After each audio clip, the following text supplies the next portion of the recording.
Hey, everybody.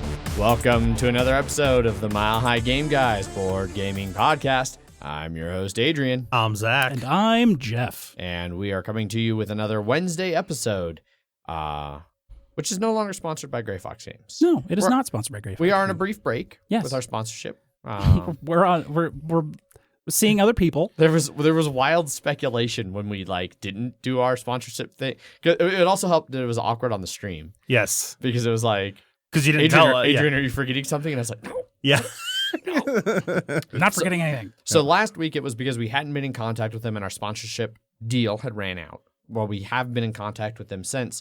And because of 2020 in broad terms, we have both decided that it makes sense to step away from that. So we are now back to being a show for the fans, by the fans. Yes. Patrons. Well, it's not by the fans. Patrons are the only thing funding the show. Because I feel like the fans could probably do a better job. Fair. That's fair. That's fair.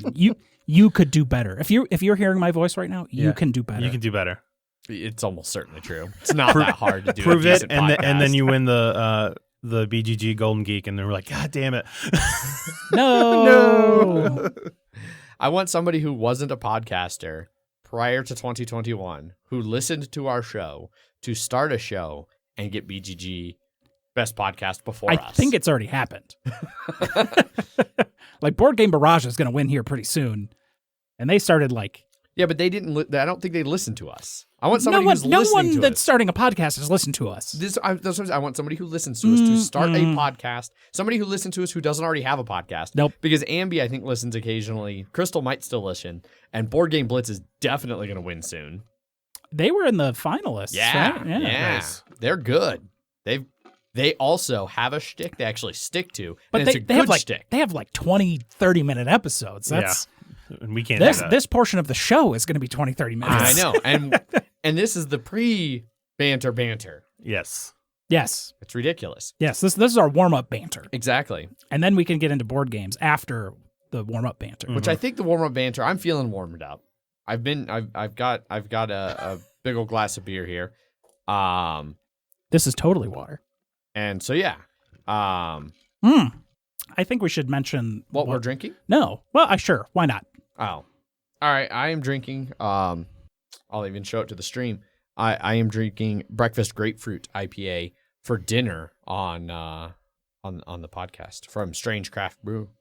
Nice big old crowler, which I made a big mess pouring. And I'm drinking a delicious Avery Brewing Sparkle, which is our hard seltzer, glacier spiked seltzer, blueberry lemon.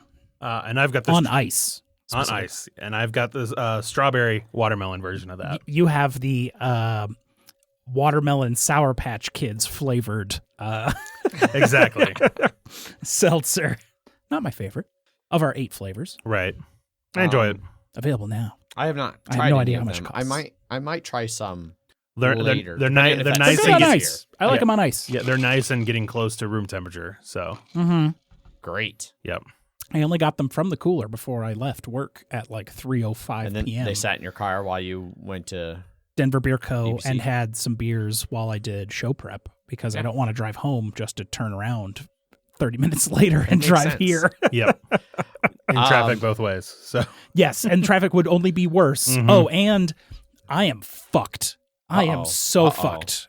For- So the Mile High shift is going to begin soon. next So weekend. Oh, is the- that the drag racing? No. It's the new I-70. They're finally going down to the tunnel. Yes. No. So they're shifting from the ye olde aqueduct of traffic. The structurally deficient aqueduct. Yeah, to the tunnel. But as of tomorrow, they will be shutting down my on-ramps onto 70, which basically shuts 70 down for me to where I have to go up to Commerce City to get on 270 to head up to Boulder. Oof. So will everyone else that takes Colorado to get on or off of I-70. Yeah, I don't know. When they finish that, are there just gonna not be any more exits onto 70 or entrances on the 70 between Brighton and Colorado? There are. I can see the ones they're crafting. Okay, good. It's just they have to shut them down to make them. Yes. Yeah. No, it makes sense. Yeah. I think they are greatly reducing the number of on-ramps and off-ramps. They've through already there, done though. that. Yeah. So Anyhow, that's your Denver traffic update. Jeff, there was something else you seemed you wanted to get out before we shifted back to Did we want to board mention games. the thing that we're going to be doing in August? Oh, Oh, I'm not doing it, so you don't even want to, not even for a little bit. depends on when the dates actually end up being. And we don't know. We don't know. Exactly. Okay. We don't know. We might be doing a con. It's coming together What? very rapidly. Yeah. If you're a local listener, definitely reach out to us because this is a pre-con like test thing Yes. for maybe a bigger con in the future. Yes. This It- is a cabin that we can get 20-ish people together to Yeah. go Yes. up and hang out and drink and play Yeah. board games. And we have people coming from across the country. Yep. currently. Boyd's coming. I think May is pretty sure she's yeah, coming. I think she's locked in. Yeah. Wes is not coming No. because he's got a wedding that weekend. But we don't even know if that's going to be our weekend. We don't even know. We're trying to get a head count of who's interested. Gotcha. Yeah. But I think they're trying to get a head count based on that weekend. Yes. So Yes. But Even one of the houses was like, you can only do it for a week and Yeah. not Yeah. like the 3 days we were looking at. But I think right now they would be trying to be doing it Thursday, Friday, Saturday, and Sunday. So you could at Yeah. least come up Thursday night and hang out. Yeah. And it's not that far for Yeah. us. Yeah. Yeah. Winter Park's pretty close. Yeah. We'll see. We'll see. But we might just have ourselves a little rager last weekend of August. Yeah. Yeah. Up in the mountains, as long as they're not on fire. Also a concern. Yes, around because here. they could very much be on fire. Fires have already started in parts of the U.S. God. That's- Well, okay. So anyway, But yeah, MHCC, Yep. Cabin Con. MHCC, MH Cabin Con. Cabin Con. Cabin Con. Yeah, Yes. Mile High Cabin Con. Okay. Mile High Cabin I Con. can get behind that. Yeah. It will almost certainly be way over a mile high in elevation, though. Yeah. Yeah. Well, Yes, Well, everyone and- needs. The hard part's going to be everyone's going to not know to acclimate and be like, fly in Thursday, go to Winter Park and start drinking, and it's going to be a bad time. Just so you know. yeah. I'm so excited. Now you're excited. I might come along just for that. Okay. Yeah, Yeah, we'll see how things ultimately all come together. you're going to pizza when you wanted a French fry, and you're Yeah. going to have a bad time. Yeah. Yeah. Have ample water there. Yes. If you remind me about pizzaing when you should French fry, I've got a story from the season of snowboarding on a split board. Oh yes. If you remind me, but Okay. that's enough of the pre-banter. Yay. It's been almost 10 minutes of pre-banter. Yeah. No, it's been 8 minutes 8 of minutes. pre-banter, I sir. said almost 10. And it'll- 8 is technically almost 10, but so is literally anything before 10. and don't worry, it'll cut down to 25 seconds, so it'll be fine. Yeah. Anyhow, this is a board gaming podcast, and so we can move on to some board gaming conversation stuff. What we've been playing. So Why don't you start with your nightmare trip? I am going to just unload a deluge. But first, because we always start with what we've been playing with our most recent stream, which was Friday. And Friday, we streamed Viscounts of the West Kingdom, a little 3-player game here in the studio. None of us had played it. No. We learned it, played it all in one evening. Yes. And Zach absolutely trounced us. Yes. Oh yeah. It was not even remotely close. No. Yeah. Anyways, how we got there. Yes. You would wonder how we got here. Well, let me take you back about an hour and a half. hmm So yeah, we did the stream. It was a good stream. I thought it went well. I think the Yeah. game worked well on a stream. Yes. The Yeah. camera looked well. We Mhm. were able to get my player board on so people could kind of see cards move across On our new table, on our fancy which we new might get table. some new lighting for our new table. Yeah. Yeah. Things will be different. It's next glossy. week. It's shiny. Yeah. I can even do this. So this is the beginning soon thing, but it's a camera down looking at the table. You can see the nice new Yeah. fancy table. Yeah. Heavy table. Indeed. Listeners to the Yes. podcast, completely lost on them. You'll just How- have to go and how watch good. the stream that it looks at our table the Yeah. entire time of the stream. That's only No, top down. for that. the Viscount stream. You look. Oh, yes. Yes. If you go to watch the Viscount. Absolutely, and you should. Yeah. It'll be up there for about a week. But Until it goes to YouTube. that might be, a week. That might be a year. 6 to 10 You months. Who even seemed knows? pretty quick on the previous game that we did, Dune. Yes. So Anyways, Viscounts of the West Kingdom. Yeah. I had recently purchased all 3 of the Viscounts games because All 3 of the West Kingdom games. West Kingdom games, because they were on good deals, Yeah. and I bought them, and they're good. And the Viscounts is like BGG like 230. Paladins and Architects are both in the top 100 already. Yeah. They're very, very well-regarded games already. Yeah, so I can see why people would like Viscounts. I am not It is certain the least popular of the three, Yeah. but it is also the newest. I'm not certain it will have. We talked about this a little bit at the end in our little like post-game chat. Yeah, I'm yeah. not sure it'll have legs for me. I feel like I kind of saw a lot of what it has there. It is the most salady of point salad games I've played in a long time. Yeah. There is one, and I think, and somebody even mentioned in the comments during that stream that there was some concern that it really only has a couple viable strategies of that point salad. Yeah. Like your salad needs to be mostly lettuce with like a good amount of, I don't know, what else do you put in salads? Cheese. Dressing. I was trying to like Mostly lettuce and mostly cheese. Got it. Okay. All right. Lettuce and cheese. I would definitely do some shredded cheese on Yeah. the salad. But Like, it's not is it- mostly cheese. Well, cheese is like second most. I don't think Dressing would dress- probably- unless it's a Caesar where it's literally all coated in dressing. Well, I don't let's say a dressing on my Viscounts is a Caesar salad. Okay. Because In which case you need- manuscript being the salad and the dressing being dudes in a castle. Yep.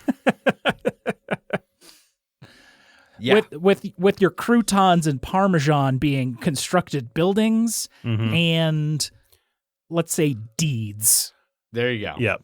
I am curious to see how it would play out different. Like We really stretched that analogy metaphor. I know, real I know. hard. You did good. I Yeah, really liked yeah, where yeah. you went with the You're welcome, croutons everyone. and the cheese and everything. Yeah, you got it. Patreon.com/MHGameGuys. Yep. You can give me $1. I want to see more about like the variable end condition, how it's like either the deeds or the debts and how that affects what the other scoring condition is for the Yeah. opposite being flipped. Yeah. I wouldn't mind playing it another time or two, but I don't expect I'm going to get much more out of it than I already saw. Mhm. So There is a lot going on. You But- have yeah. you have your two. It's a rondel. And your- Rondell deck builder. Rondel deck builder. And so you have your outer track, your inner track. Your outer track is construction and trading. Your inner track is nobles and manuscripts. And then you have your corruption versus virtue. And when those collide, you're getting your various debts and deeds. And then the game will end when one of the debt or deed piles runs out. But then you get a certain amount of points for being first, second, third on the opposite of whatever deck ran out. So the deck that runs out is not the one that is getting most points for, unless they both run out, because they can, which Yeah. we did not have happen. But I mean, I feel like it's. I didn't look at the rule book to be specific, but I would assume it's the action in which, like, it causes it to go empty is what, like, which one is flipped. But I guess, like, So if one you- of the one of collisions is you can get one of each, and I guess if there is one on each of them, well, you finish out the round Yeah. when one of them ends, and then you have one other full round. Yeah. If the other deck empties out in those rounds, you have both as I end games. did Yes. not know that. Yeah. Okay. So both can Which we happen. were close to having happen. Yes. Yeah. But it's pulling debts, which are Yeah. negative points. So that's generally not going to be the one that flips unless you have a real flip engine. Yep. I liked it a lot. I would like to play it some more, but I could see where I want to focus your attention on certain Yeah. things. Because you have your 4 different actions: construction, trading, manuscripts, nobles. Yep. Manuscripts, nobles, points. That's your inner wheel of actions. Mm-hmm. Your outer wheel of actions is really just seems to be there to make the inner ones cheaper and more efficient. Yes, Yeah. because that's And you doing get the- your resources to yeah. be able to do them. You're doing the trading to get more money or get more gold or get more whatever, and then you're Materials. materials, and Yeah. you're building the building to help you in those to do those things. Yeah. and then also points. But, Yes. um, Because I mean, like, you get to the top of the castle, and if you're king of the castle, you get an extra 5 points and an extra hand limit. And like the hand limit's not like discard down; it's just draw up. And if you draw more than, you just have that much, and you don't draw up anymore. yep. So hand limit is super powerful. Yeah. That was one of the first ones I took on that little construction wheel, was like to get an extra one. But I don't think it made a huge difference to me having 4 to choose from. I know for me, I think I ended up building that one, and it helped just to make sure I had a card that I could do something with at all times. Because it seemed like we were talking about after the game that there was very few instances, for me at least, where I felt like I was struggling on figuring out what to do. Like I had a lot of chaining. So I was like, oh, I can go do this, and this will let me go get this other one, and then I'll be set up to get this other thing in your hand. And it seemed like there were multiple instances where you were saying like you were just trying to figure out the least worst thing to do. Yeah, I kept trying to do plan chains, and then it kept falling apart. I think a critical strategy that we did was buying too many cards for our decks. Oh, for sure. And I even said early on when I bought my like 3rd card in 3 rounds, I was like, I am not doing deck building well. That's true. I did not buy near as many cards, and I bought a couple criminals and then a couple non-criminals, which are wild. Yeah, which I felt like you guys didn't have enough of the criminal cards. I had the one you start with, and I think I trashed it towards the end. Yeah. I had several cards in my deck I only saw once. Partially because you can occasionally reshuffle your discard pile before your draw is empty with certain other effects. And I think we needed to be dismissing them for extra token or extra icons for the actions more than recruiting them. Yeah. Well, because I think you're supposed to be majority dismissing. A good chunk of the middle game, I didn't have the money to do that. Yeah. Well, you did good about getting the one bonus that let you dismiss for 1 money instead of 2 or 3. Yeah, which is great. Yeah. Because even though they only have the one icon if they're wild, but you can have those other icons. You know, you could dismiss someone that has like 3 trade icons or something crazy. But being able to recruit that one is even better. But it depends if you're going for that kind of strategy. Like I had a couple turns in a row where I was able to get like a really good trade engine going, and followed by, because I drew them right, a good construction engine. But trade and construction aren't where you're getting the majority of your points. But I had a lot of money, and that money you both had a ton of money. That money ran me right to the end of the game, which was good. Yeah, I was so out of money, and then I had like 2 turns of getting money, thinking like, oh, I wish I'd had all this money. I want to spend it, and then I just finished with a lot of money, and there's no end game. Yeah. Turn every 2 money to a point. Or no, 10 it is tiebreaker. It's just a tiebreaker, but that's it. But all of your resources are tiebreakers at the end. No, and it like we ended up. I think I had 56. Adrian had 39, and you had 37. Yes. So yeah. So Jeff and I were close in the race for second. Yeah. No, and I think because we were playing with just 3 players, the final point thing being 12 points and then 4 points versus like the 12-8-4. 12-8-4 was a big chunk of that too. I mean, it was that, and then the fact that I had a lot of manuscripts. Especially I got a manuscript that let me get another manuscript. And so your movement is based on which card that you put down into your like tableau. Yeah. And I needed a 1, and all I had was 2s. And I had the resources to be able to get it, but I did not have the movement to be able to get there. And what I probably should have thought is spend the money to loop the whole way around. Yeah, because that would have given me a huge points boost. That would have been like, I think you would have just had to spend 5 money. Yeah, to get that, and I probably had 8 or 9 at the time. Yeah, I saw that you couldn't get that, and I was like, "Well, I'm not going to fucking take this chance." And it was expensive. It was like 7 ink. It was 7 ink. Yeah, and I was one of them. And like construction, 7 is the high end. I think it's 8 nobility tokens to put 4 dudes out or something. Yeah. It's a neat game. Good. It's well designed. I would be curious to see like playing with 4 because there are no more spaces at 4. So you're gonna get more interaction because like we only had like one or a couple at the end when we were like we need to go here, and then we started like colliding with the Viscounts. I followed Zach on like 3 turns. Yes, you did. Yeah, yeah. You must have just been like, oh, what are good actions supposed to be? Let me follow Zach and see what. That was not what I didn't even do the same actions you did. I know.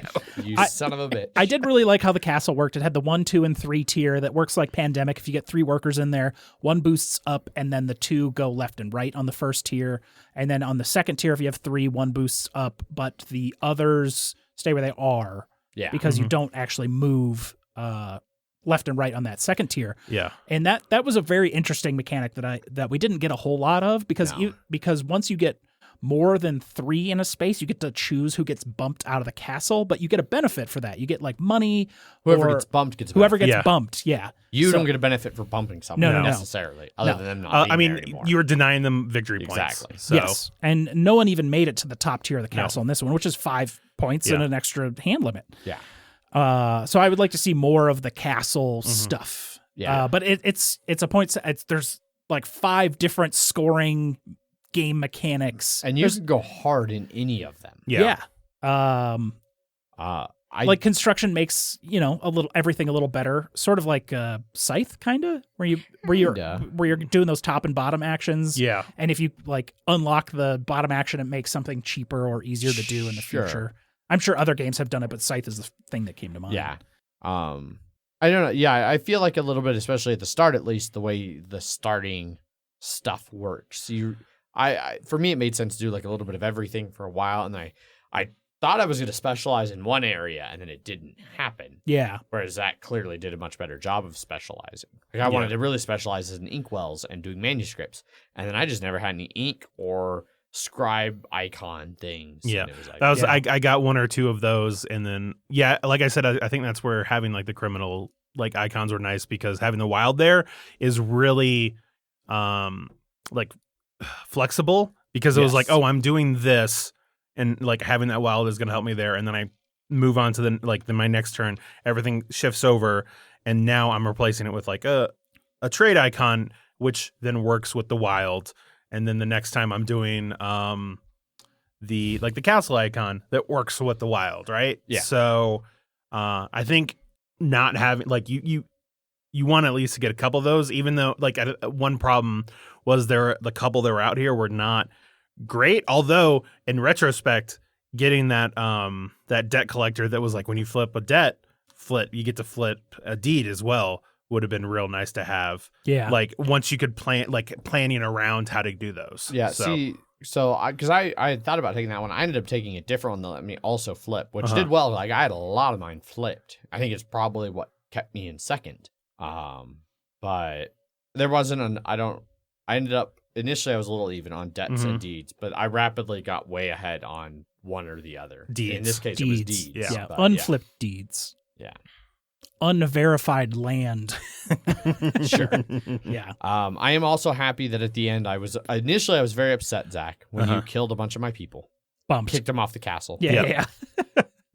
But I'm happy because I think if you hadn't done that, because of the way like it kept me from like having multiple chaining things, it kept you from being a higher score than us combined.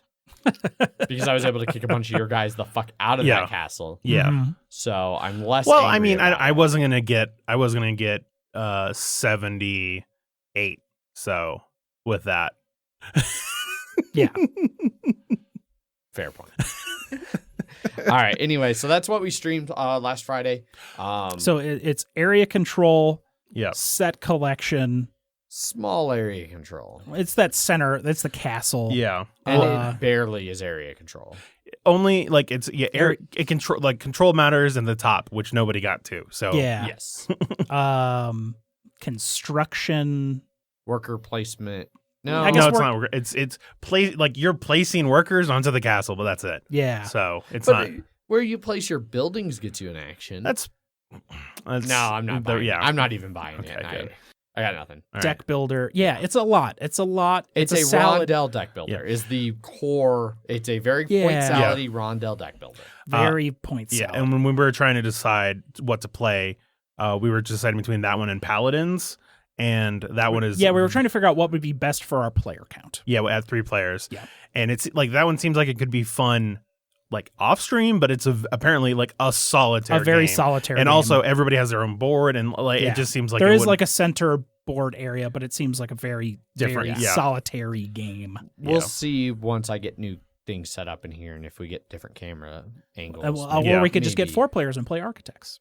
Well, also, And then we can start breaking each other out of prison, man. Yeah. And then eventually we can stream a game that isn't one that Jeff bought this summer. I bought But all the good games. No one else bought the good games that just released. Yeah. I have Sleeping Gods sitting there. We got Lost Ruins of Arnak too. Yeah. Yeah. Yeah. Draftosaurus. And we have a few other games that we will also be reviewing mixed in with those. Yeah.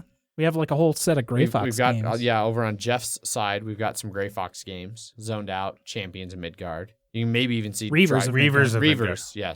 Draw your own conclusions down there by his elbow. You can even see on this portion of the stream. Over here by me, I've got Rap Gods. That's another one we'll be streaming sometime soon. We have space now to highlight games on the stream. All the more reason to watch the stream. There's like Easter eggs. Yeah. So many Easter eggs. No Easter games. Anyway, no way for you to look at game boxes outside of the stream. Anyway, well, the ones we have like shown as like upcoming potential streams / maybe reviews if we get back to that at some point. Yes. I don't know. Anyway, other games that I played. So we took a week off because I was out of town. Megan and I went to Michigan to visit her family because she has a new baby niece, and everybody in her whole family is all vaxxed up, so we thought it would be okay. So we went up there, and as always, when I go anywhere for more than like 2 days, I take a big bag of games, and we played some games. So the first game I'm going to talk about really quickly, it's going to probably be the one I talk about the longest, because I played it the most. So I took Copper Country. Long-time listeners or people who have listened to the entire backlog for some stupid reason might remember me talking about this game like 4 or 5 years ago, because I'd gotten it and I was excited. It's a game set in the Upper Peninsula of Michigan, which is where Megan's from, and that's where we went to go visit her family. So I thought, oh, this game will be perfect. It's a great thematic tie-in. So we tried to play a 4-player game one night. It didn't really work. It got just kind of late, and her sister and her brother-in-law are very they've got 2 newborns. Well, they've got a newborn and they've got a toddler. Their first kid was born at the very start of the pandemic. Then in the last 14 months of the pandemic, they got pregnant and had another kid. So Irish twins. Planned. They did intend for this to happen, which, sure, those are decisions that people can make. How many years ago did you estimate we'd first talked about this game? 4 or 5? 2015. 2015, 6 years ago. Yes. So I've had this game for a long time. The company who made it, they've done almost nothing else. They have a print and play rule set you can buy on their website for a game using Legos, if you supply your own Legos. Brickwork. Yeah. But this game's set in the UP. They are originally from the UP, specifically a small peninsula, the Keweenaw Peninsula of the Upper Peninsula of Michigan. It's like, so if you use your right hand, palm towards you, that's the Lower Peninsula. That's the vague shape with the little thumb, and Detroit's kind of over by the bottom corner of like your thumb notch. And then up at the very top of your middle finger, that's where you go into the Upper Peninsula. If you take your other hand, also palm towards you, but 90 degrees from the first, so that it's long ways, that's the Upper Peninsula, and your thumb, that's the Keweenaw Peninsula of the Upper Peninsula. So, fun little how to make the entire state of Michigan, including both peninsulas, with your 2 hands. Anyway, game takes place in the Keweenaw Peninsula. It's about mining copper, because that was like a huge thing in Upper Michigan, to the point that Michigan and Ohio fought a war over Dayton, and Michigan lost. Well, there was the federal government finally stepped in and was like, hey, states, you got to figure this shit out. And they were like, Michigan, how about we give you the Upper Peninsula and you give Ohio Dayton? And Michigan was like, fucking deal. And I think they definitely won in the long term on that trade, because they're saying Toledo, not Dayton. Oh, yeah, Toledo. Sorry, Okay. Toledo. I knew it was one of those garbage Ohio states. I mean, One of those garbage is somebody Ohio really going to states. come defend Cities. either cities? Is somebody really going to come defend Toledo or Dayton? Apparently. No. I would not defend Dayton, to be fair. I lived in Columbus. I know where Dayton is. Anyway, getting way afield. Copper was a huge resource, to the point that one of the cities up there was going to be their their capital. Michigan's capital was going to be in the UP. Didn't happen. Moving Well, along. that seems Moving good. along. Anyway. Moving along. Moving right along. So the game is a little bit of worker placement. You've got little miners that you move from like central camps on the board to different regions, and then you can lay them down in mining areas to mine, or you can lay them down like at camps to draw a bunch of cards. The cards have icons on them that you use when you mine, you draw like a card off the mining deck, and it has some symbols. And if you can match those symbols with cards from your hand, you can mine it and you get copper, and you put it in your like little copper pile. And at the end of the game, whoever has the biggest copper pile wins. But every time you mine, when you do certain other things, you have to place poor rock. That's from a little track around the edge of the board. And as you place that onto the board, it closes up mining spots and makes it harder to mine. It also serves as the clock for the game.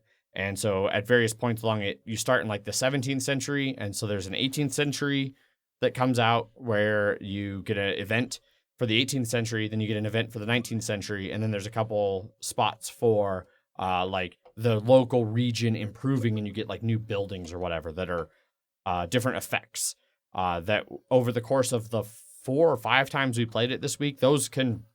What? I played it 4 or 5 times. Oh my God. Over the week. You are a fucking expert at this game at this point. You found all the copper in that country. You probably found so much copper. You probably have second place to the designer of this game for most plays of this game. I wouldn't be surprised. Yeah, they change things up a lot. Like sometimes they'll make it to where like Era 1 cards, which have 1 symbol on them, that symbol now counts for 2. And so like Era 1 cards, you have like those cards have 1 symbol. Era 2s have 2 symbols, but it's an either or. And then Era 3 symbols, it's like, hey, it's both of these symbols. And it kind of chains off that. I actually really liked it. It reminded me of a slightly better Catan. Like you're still trying to strategically place things and like build things and score some points. Scoring is usually pretty close. Sometimes it's wildly different.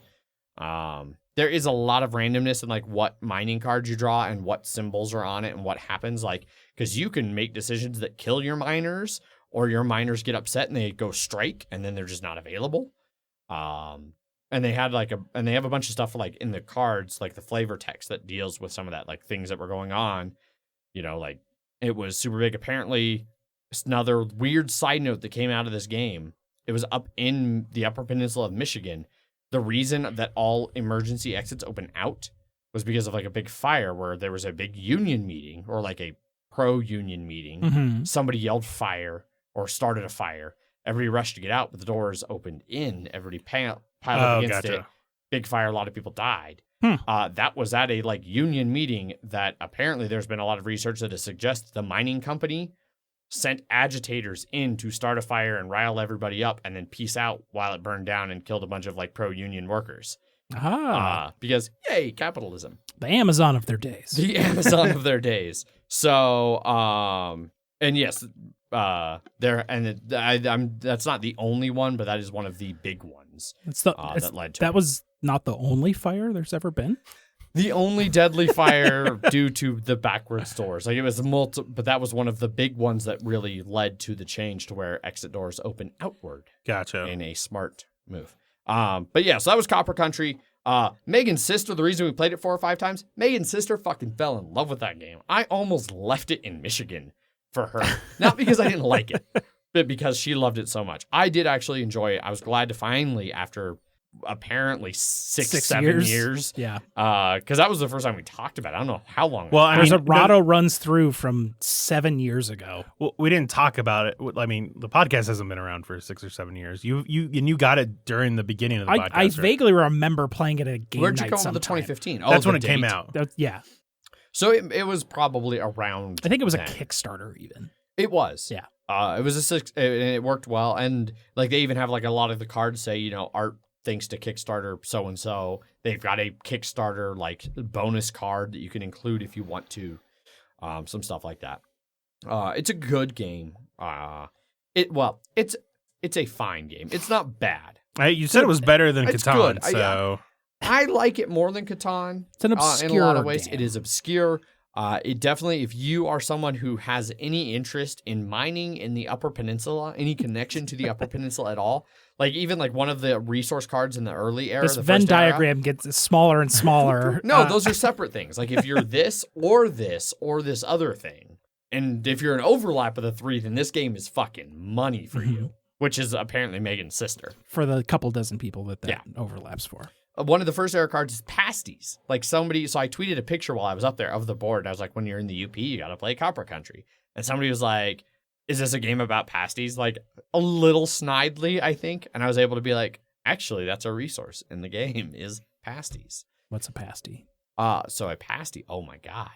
I'm going to have to like make these for you because they're great. When I go to the UP, they're the number one thing I look forward to. It's a baked good of some sort. It's a baked good. Okay. So it Moving is- on. It's a stuffed like crust thing full.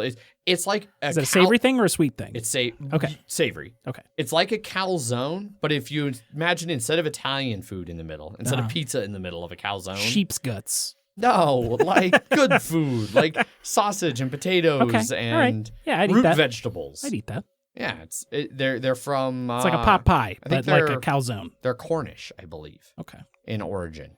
Cornish miners brought them to the UP, and now they're like a UP's fucking staple. Gotcha. There's so many pasty shops in the UP. Pasty means a different thing in the UP than it does in every strip club all around the rest of Pasty. the US. Yep. Pasty. They're spelled the same, Yes. which confusing. Yay, English. But you would understand what a pasty is, and then you would be very confused at what a pasty is. So This is true.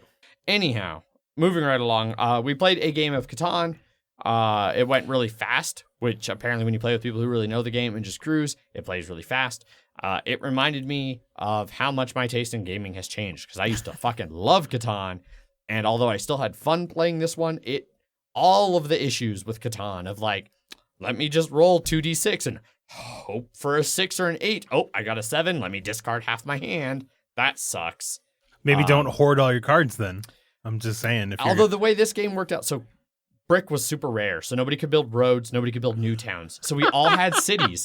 So everything that was rolling, everybody was like, oh, I get 2 cards, and I get 2 cards, and I get 2 cards. Like, Yeah. So we were just getting massive hands. Everybody got fucked by 7s in that game. Gotcha. I had fun with it though. It was fine. Especially with her family, they just all love Catan so much and are so excited about it. But I'm like, fuck it, yeah, we'll play some Catan. We played Monikers, which is another game her brother-in-law especially is fucking bonkers for Monikers. Anytime we go up there, he's like, that's his favorite game of all time. And I always have the exact same reaction. I go up there and I forget that Monikers is his favorite game. And somebody goes, we should play Monikers. It's Nathan's favorite game. And I go, not Monikers. And then I play Monikers and I'm like, actually, it's not as bad as I remember. And then that cycle just repeats every single time. We had a lot of fun with it. They had a new expansion or something that had some weird things in it. It was another great Are you example. describing Twilight Imperium 4th Edition and my opinions of how that game plays? Kind of an opposite. It's like, oh, yeah. I remember that game not being as bad. And then you finish and they're like, man, that game was worse than I remember. Until the timer runs out. Then you play again. That might be about how I feel about Twilight. Yeah. The Twilight timer is ticking. Yeah. But it was fun. We had some weird ones. We ended up with a weird mix of cards. So, like, for those of you who don't know, Monikers is 3 rounds of, like, charades, but increasingly, like, narrow charades. Like, the first round is, like, you can tell whatever you want to get people to guess the obscure thing. Like, we had aging rock stars was one of ours. Another one was... Ghost-faced killer.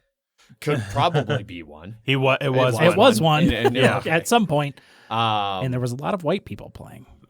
Yeah, there was. Yeah, so things like that. We ended up with Dracula, Nosferatu, and Count Chocula in our same deck. Okay. So it was like, the one word Which round was version of people like vampire? vampire, and people just like list all 3. Right. Like, all right, you got it. Vampire, list all 3. We had other ones like cardboard cutout, which was an awkward one for me. Like I was trying to like really like cut here, and it's like I don't know how to charades cardboard in the final round. So it ended up being a lot of fun. But that's Monikers. It's generic. We played some Just One. That was one. So Mother's Day, that was the Sunday. We had Mother's Day thing where her brother-in-law's parents came over, her mom came over, everybody was hanging out. So we played Just One and Wavelength because those are the good party games for playing with, people who don't play games who might be interested in playing like a simple word game or something. And you can destroy every relationship with your friends by just putting the sandwich, not sandwich card out there. I know. And then say That's- hot dog. And then see where people put the needle on hot dog, on sandwich to not a sandwich. But it's not what they think. It's not what your friends think. It's what you think. Hot If dog they're is. playing correctly. Yeah. Yes. So I'll come back to Wavelength, because I have this list, I'm going in order. So Just One, only tidbit I'll share from Just One. Her brother-in-law's father, so her, I don't know, grandpa-in-law. I don't know how these things work. Sure. He was like, we got him to agree to play, and he's kind of a, gruffer UP guy. And he's like, all right, well, you just can't make me look stupid. So we get to a point where I don't remember who was guessing. It wasn't me, because I remember having the same conundrum with the clue. I think it was Megan sitting to my right. We rolled the dice, and the clue came up, number 5, dessert. Only it wasn't dessert. It was desert. So everybody else guessed correctly. Because at the end, 4 people admitted to being like, shit, I'm not sure. 3 people guessed correctly. I Googled, and I was like, okay, that's what I thought it was. I just needed to make sure. So the clues ended up being sand, Gobi, Sahara, sunny, or something like that. And then his was powdered sugar or sugar made or something like that. Something sweet, confectionery or something. Yeah. And we were all like, you thought it said dessert, not desert. But then I fessed immediately to Googling. His wife was like, oh, I 50-50, and I got lucky. Desert has 1 S. Mm-hmm. So Megan explained so it wasn't Megan, because Megan also explained how she knew, because she was one of the few people who was like, no, I knew. And she was like, that desserts are lacking in sweets, so they only have 1 S, whereas deserts are lacking in sweets. You're not helping your case at all. Desserts have a lot of sweets in her too, or something like that. I don't know. She had something, and I was like, "Oh, that's great. I'm going to remember that." And then clearly, I've forgotten the exact phrasing, and we'll now use it. I to just mess know things dessert up. has 2 S's. Yes. That's Sure. just how I do things. Yeah, deserts With a Z. With a Z. But not where you think it is, or where you think. I don't know. Yeah, nothing special about Wavelength really. It was pretty standard, guess where things are. On fun to not fun, where do you think? On fun to not fun, it fell on the fun side. Okay, it was people liked it. People had right. fun with it. It was just another one of those where it was such a mixed group of people who didn't know each other that playing the where do you think this is? I'm trying to remember what one I had fixed to not fixed, and I did mobile home for mostly fixed, but not all the way, or permanent stationary to mobile. Oh, I thought it was that. okay. Stationary to Gotcha. mobile. That's what it was. And I did mobile home thinking it's technically mobile, Gotcha. but it's definitely mostly on that stationary side. And nobody was close. My team lost. I was real bad at guessing all these people who I barely knew's Gotcha. way of looking at things. And then I played a solo game, or I think 2, of Sprawlopolis, because I recently got that from Kickstarter. As the did I. Sprawlopolis, Agropolis whole mixed pack. It's meh as a solo game, hard meh. I would really be interested in playing it with other people though, because solo game, you're just I have my 2 cards, I play one, I draw one, and then I play Yeah. There's no AI mechanic in there. no. It's just, hey, you get the same rules as everybody else, but you're the only one playing. Have fun. And I was able to win both games almost exactly on the dot for the points I needed. It was just Gotcha. It's fine to play solo to vaguely learn the rules and get used to some of the when I go to score, I didn't pay attention to this thing that's actually important. But I would like to play it with other people. So that's what I've been playing. That took fucking forever. I'm sorry. I got way too caught up on Michigan history with Copper Country. I don't know how much that'll make it into the final show based on Zach's editing decisions. We'll see. What have you guys played? Jeff, anything? The only other game we played that wasn't on stream was continuing our campaign of Journeys in Middle Earth, the Lord of the Rings Imperial Assault-like Lord of the Rings game. We played two missions. Was it 2? Yes. We had 2. We had a journey map and then what is the other map called? The battle map. Battle map. Yes. There you go. So the journey map is kind of like your big overworld tiles, and your battle map is kind of big squares. Yeah, the battle, the journey one, we were looking for the Crown of Darkness or Crown of Sure, whatever, whatever it sounds like that in your head that you might think we're actually saying is probably right. Correct. Yes. Yeah, like the Crown of Shadows, the Crown of Darkness, the Tiara of Evil, whatever you want to call it. We wanted to find a legendary, powerful artifact to be able to fight spiders. That's kind of our whole reason for being in Moria. Yep. The first map was finding an entrance into Moria. So the first one was we were looking for the crown then. Oh, did we do 3 then? No. Well, we got into Moria and found it in that one. Yes, exactly. Yes. Yeah, we needed to get into Moria and find it in there. Yes. Which was neat. So this is coming from the east side of the Misty Mountains. So the Fellowship entered from the west side with their door where you say friendship. Yeah, speak friend and enter. Yes. So this is from the east side, so it had a different entrance, which we entered after opening the door, and then like someone got shot. Well, no. So what it was is that like we met up with a dwarf early on, Etrigue or something and it was like that. Do you want to be friendly with him or not? And we're like, yeah, we got 2 dwarves on here, and we have the dwarf friend, fucking Gandalf. Dwarf friend Gandalf. I got a title that was dwarf friend, so I can, if I have that title out, I also become a dwarf. Yeah. If something is saying that you're a dwarf because you're a dwarf friend, you then have the title dwarf for those effects. Yeah. You can become elf friend or hobbit friend or something like that. So, so I am technically dwarf by is title. anybody default whatever friend?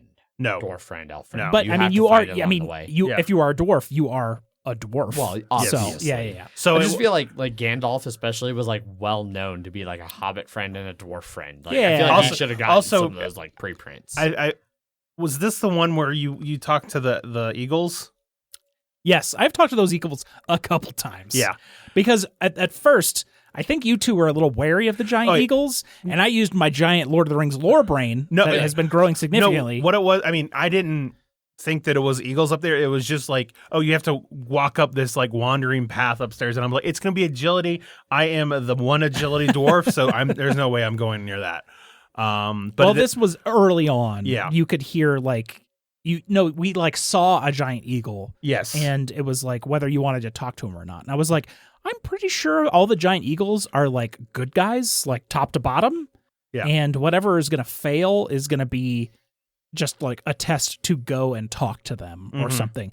And one of them, and I think this one was like, you wanted to tell him the giant eagle was hanging out with his eagle friends. Yeah. And you wanted to be cool with the eagle clan. Yeah. Of course. And you wanted to tell like a good story to the eagle people to get them on your side. And then I became eagle friend. You're a friend of the eagles or something Eagle. Yeah. And I was like, that makes sense for Gandalf to have that. I appreciate the Scrubs reference. Yes, Is that what you're absolutely. going Yes, for? 100%. Exactly. I think I made that reference when I got Yep. it. But I can play this, I can prepare this, and then I can fly to any other person's, or I can make any other person fly to me. Yeah. With that ability, which is very powerful. It's pretty cool. Yeah. The titles are pretty nice in that game. Yes, titles, but you have to prepare them, and they don't really give like a passive benefit at all. It's just sort of then you use it for the adventure as a one-time effect. Yep. So getting it prepared is usually kind of like Money. it's not. It's just like you're not preparing some other card that might I have meant some. like good. Oh, Yeah. I see what you're saying. It's it's usually because you're scouting like 2 or maybe 3 depending on who you are.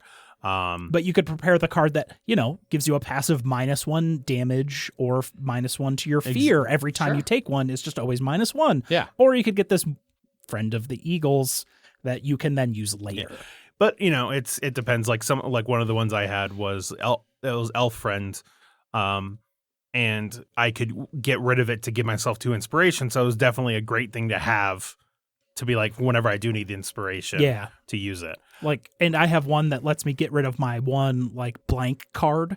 There are weaknesses. If I have that out, I can just spend it to then just search my deck for the weakness and discard it for the rest of the adventure. Yeah. But so we ended up we found the entrance to Moria, and then Someone got shot. the guy who we were friends with robbed us basically, Yep. and then bounced out. And then we found his dead body later he on. was dying. He was dying, and then he died. Yep. And then we took like one thing from him, and then I was like, I'm gonna see if he has anything more. And then the game was just like, now you're robbing a corpse. Now you're robbing a corpse. That's not okay. And I got corruption, so Yep. now I have 2 corruption on my Yes. thing, which actually works out well because I ended up getting The Tiara of Doom, which you get like successes added on to your test if you spend a depletion token from it that are equal to your corruption. Yeah. So it's just an extra 2 You successes. can spend a depletion and get 2 Yep. successes. And it has like two uses. And so when that was happening, we were also fighting a giant worm thing, and then we like a I don't know, tunnel, like a tremor. sort of thing. Yeah, tremors. It was a tremors worm. Remember anything like that from Lord of the Rings? Neither do I, but that's what Or it is. any of That's the 100%. extended It's a universe. tremors Okay. worm. Yeah. So we defeated that, and then we fell in the hole we went in the hole that it created because that was our way out. Apparently, like the doors closed behind us. I don't remember. It was like a treasure room. Yeah. You know what? No. We're going too far. Oh. So defeating the worm was the end of that mission. Yes. And then we went into the next mission, That's which what it was was. a battle map, which kind of goes in that close in, like big square terrain map. And then we start looting the treasure. The treasure The vault. hole was to the treasure room. That's what it was. Yeah. Got it. Well, no. The treasure room was where we were. It was that map tile. But then the Balrog shows up. Right, but the hole we went into. We have not gone into any holes. No, we did because that's what led us to the battle map. No, it was not. The way that we had to escape the Balrog was through the worm tunnel. Oh, so the battle map was just a small, that same tile, but just expanded out. Exactly. Yes. I don't know about that. That seems. I'm great. just saying that's No. what it was. Oh. And then the way we escaped the Balrog was through the worm tunnel, and that got so we're looting the room, and then the Balrog shows Okay. up, and then we defeat the Balrog, and then it's like, nah, you can't defeat the fucking Balrog. Yeah, you just made he's a him fucking angry. Balrog. Yeah. And then we had to knock down one of the big columns that was in the room, and that started collapsing everything. And then we ran down the worm tunnel to get away from the Balrog, because then we had to go to that one space, and everyone that wasn't in that space would take damage or whatever. Yeah. That's where we shot down into the next worm tunnel. Yes. And then a really cool thing happened. So we're on a new layer, and Okay. now we're in like a chase sequence. Sure. So these are big square map pieces that are supposed to be more like, I don't know, zoomed in your journey. And we have on a term limit to start making it to the other end of that battle map piece before it falls away and collapses and then moves in front of the next one and sort of pushes the other one back, and new terrain comes in on that new front piece. So it's sort of map pieces falling away as you're running forward. Okay. Yeah, it was super cool. Kind of like Mansions of Madness had the train. Yes. Yeah, episode. yeah. Kind of like that.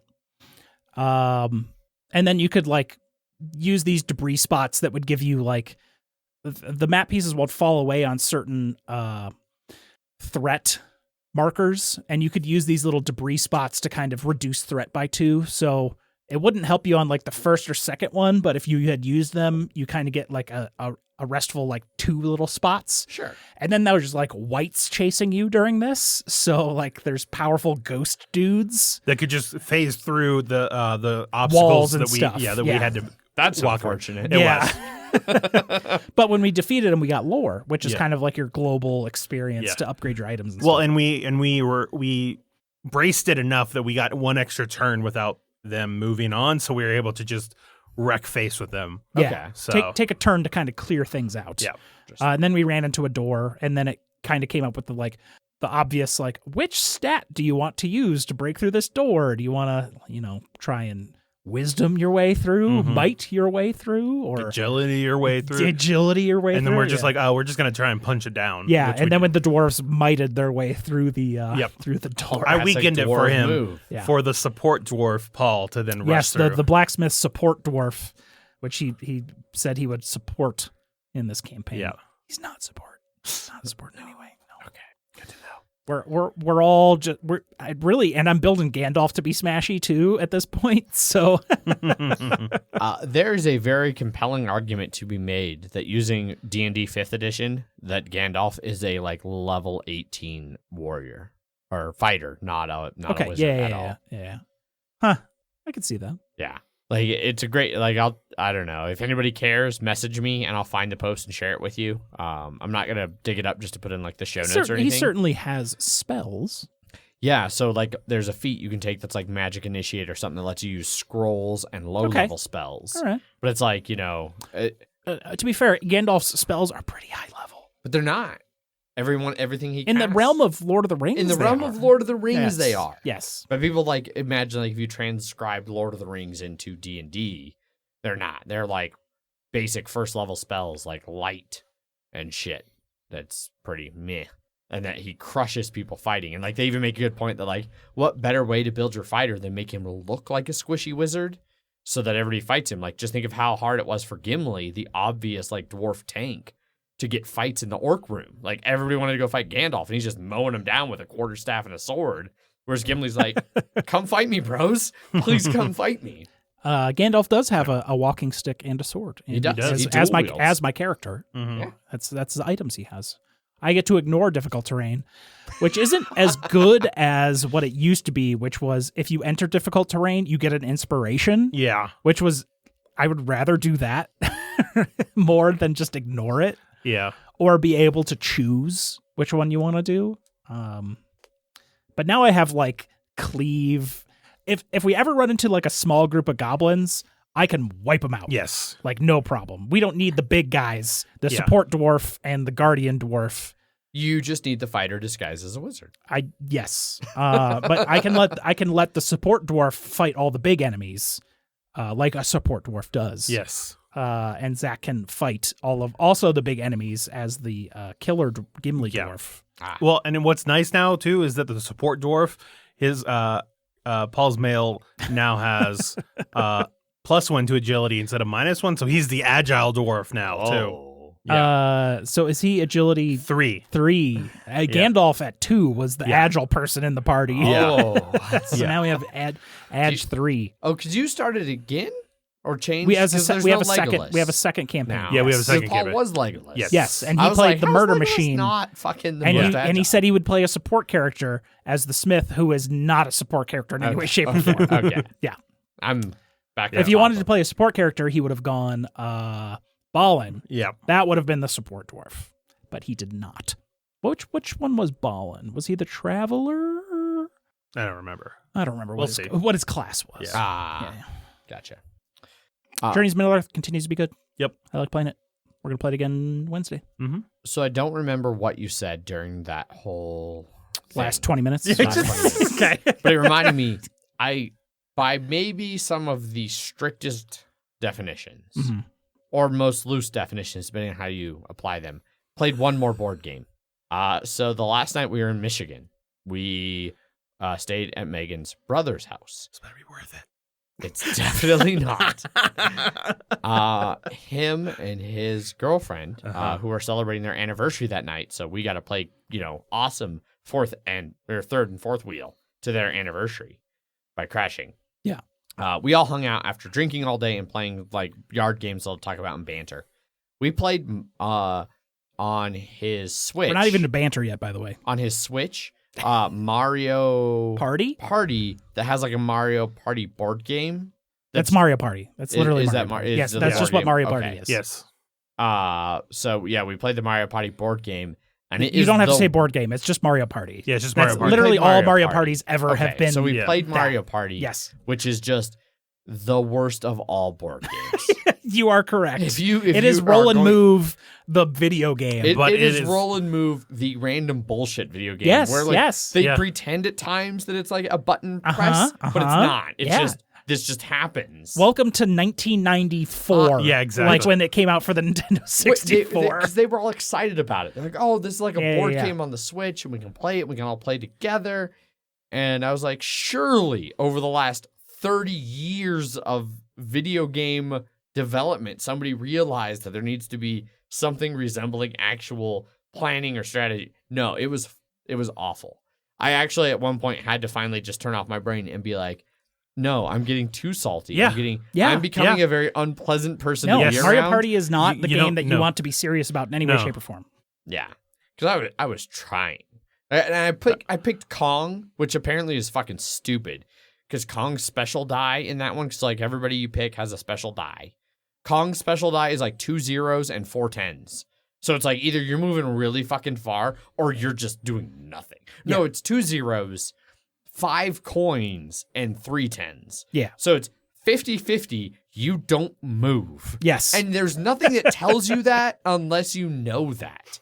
But you can always roll the 1 to 6. You can always roll the regular 1 to 6. But meanwhile, other people are playing like, I don't know, Princess whoever the fuck, who has all evens. So 2, 4, 6, 8, 10. And it's like, well, obviously, I'd rather have that. And then people keep stealing my stars despite me being in last place. It was bullshit, and I didn't enjoy it. All right, so moving on to actual banter. Jeff, Escape from New York. Zach and I saw our first movie since... Well, I saw my first movie with Zach. This is my third movie. Yeah. What? What day did you go watch Escape? Yesterday. Sunday. Sunday. At 8 p.m. Oh. At 8 p.m. I posted it in Slack when I bought them, but also we were in the corner of the entire thing. Like we were in row 2, seats 2 and 3. The only other available seats were in front of us in row 1. So I don't remember any of this happening. Which is fine. Anyways, so we went to Odell's new tap room / pizza place. Aunt and Julie joined us. Last second, he was like, he was like, what are you up to? And I was like, I'm sitting at Odell and about to go see Escape from New York. And he was like, oh, I wanted to play War of the Ring. And I was like, no. And he's like, okay, we'll be there in 15 minutes. So he came and joined us for a little while. Odell's new little spot, and Sloan's like, amazing. It's real big. It's fancy. Odell, I like it. I didn't know Odell had a new place in Sloan's Lake. It opened a month ago. Yep. Jesus. Yeah, it's very nice. I would highly recommend. It's like 3 stories tall, and it's connected to a building that make like that I could buy people and like that's just the dorm for the people that work here. Yeah. It's very old brick. Yeah. Flush windows. Okay. Yeah. Nice spot. I would like to eat there sometime. My friend just went to a open, I don't know, job fair thing they were doing there this morning. Any chance of it being a game night spot? Yes. Okay. But only not because it would probably be very busy. Even on a Wednesday? I don't know. It just opened. Oh. We're in the early days. You were saying like maybe. Yes. Because it would be busy. Maybe. I keep doing this. Mm-hmm. That's fine because that doesn't. Your hand going in front of the camera does not come across on the podcast. It does not. It does not. Not as much as you think. No. You still hear the catches me. Well, I do like to put in the noise of the. Yeah, whooshies. Yeah, I do a lot of Foley work. Anyways, very nice spot. Then we went to the Alamo Drafthouse, which is the first movie I have seen since the last time I was at the Alamo Drafthouse in February 2020. And it is the third movie I've now seen since a week and a half ago. So. But this one was probably better than the last one. Yes, it was. Yeah. The first one was your anime one, right? Yeah, which was a sequel to Demon Slayer. Demon Slayer Infinity Train, basically. Sure. Which was a sequel to a season, like it was basically the second season of an anime. So definitely I wouldn't invite that to anybody who hasn't seen it. The next one was Wrath of Man, which you and Paul were like, let's go see Wrath of Man. Why? Yeah. Why? Because I just like seeing movies in the theater. I mean, I'm desperate to see a movie in the theater, and even I have known to avoid Wrath of Man. Yeah. Nothing about that movie looks good. It's still a Guy Ritchie movie, so I was like, maybe it'll surprise me. Oh, it was a Guy Ritchie movie yes, too? It was. No, wow. I'm sorry. I was thinking of Those Who Hate Me or something. The new Angelina Jolie shitty action movie. If I wanted to watch it, I could watch it on HBO Max. Exactly. So I actually would have probably went to see Wrath of Man. Well, it's good because we didn't enjoy it. So, ooh, yeah. So the movie I went and saw, Escape from New York. Yes. The movie I saw last in 2020, February, was The Thing, starring Kurt Russell, and now Escape from New York, also starring Kurt Russell, both John Carpenter movies. So how many times do you have to keep watching John Carpenter and Kurt Russell before you can just feel comfortable breaking the cycle? Or is it just a nice bookend? No, it just doesn't end. It just continues watching those movies. Well, obviously you can't keep going. Like the last movie I watched was this, and then I watched this same director, same actor. Like you can't keep There is a finite number of John Carpenter, Kurt Russell movies. It would So there's Big Trouble in Little China. There's a finite number. There's 4? There's Escape from L.A., so there's probably at least 4. So are you going to watch those next 2 before you go to another movie? I or you would just... not enjoy paying money to see Escape from L.A., Ooh. but I would see Big Trouble in Little China in theaters again. I would pay to see Big Trouble. Didn't in we Little see that? China We in did. theater. Yeah. We did, yes. I've never seen it in theater. It is much better in theaters. Yeah. I think that was the first time I saw it. Because people laugh at the really dry humor that you don't really get when you're just sitting there by yourself. And in a theater experience, it is much more entertaining. Moving it back to the topic at hand, I'm just going to preemptively say I've never seen either of the Escape movies. That's fine. That's fine. I mean, It's- it was like But that's 19, why I wanted to be here. it was for like this. All right, there's 2 1981 things you John need to know. Carpenter. 2 things you need to know. Yes. Is that in New York, everybody knows Snake Plissken. Everyone knows. Everybody knows him, and then everybody thought he was dead. That's Yep. all you need to know. This maximum security Manhattan that gets no information in or out knows who the fuck Snake Plissken is. Yeah. And they all thought he Every was time you dead. got introduced to a new character, even if one person who literally dies a minute later, they're like, "Oh, it's Snake Plissken. I thought you were dead." Yes.